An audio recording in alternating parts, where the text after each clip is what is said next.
వచ్చినాయి బ్లేడ్ అటు కట్ చేసి వస్తుందా అన్న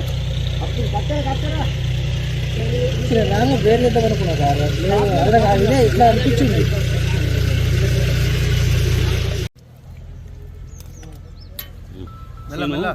సీను దానికి తీసేద్దాం, దీన్ని ఇట్లే ఉంచుదామా? ఇట్లా ఉంచుదామా? కొద్దిగా బరువు ఉంది కదా. ఉన్న చేతులు ఉంది నా చేతులు, నువ్వు ఫోన్ చేస్తే ఎట్లా అవుతాను? ఇక లైవ్లు ఉన్నారు అందరు. కత్తి కిలో ఇచ్చేయి రబ్బా.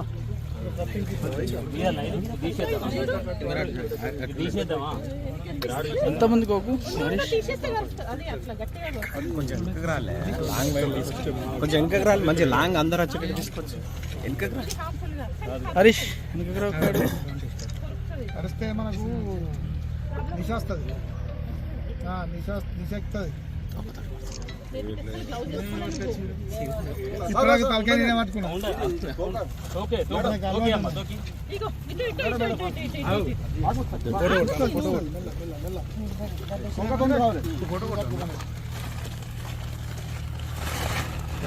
మీద పట్టుకోరు, మీద పట్టుకోరు. ఫోల్డ్ చేయి, ఫోల్డ్ చేయి, తొందరగా ఫోల్డ్ చేయి, లేకపోతే ఆగదు అది.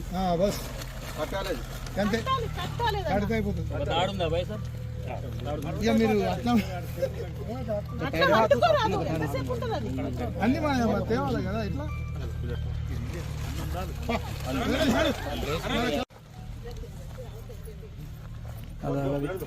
షూలే సార్ పట్టుకొచ్చి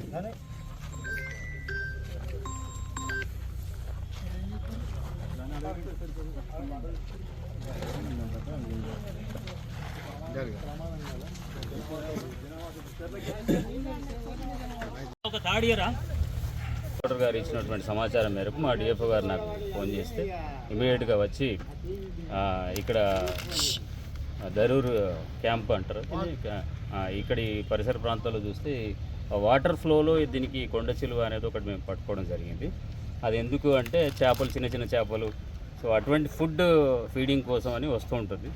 సో జనరల్గా దాని హార్మ్ఫుల్ ఏం కాదు, బట్ ఏంటంటే అది బురద నీళ్ళల్లో అట్లాంటి పరిసర ప్రాంతాల్లో తిరుగుతుంది కాబట్టి మేము దాన్ని క్యాప్చర్ చేయడం జరిగింది.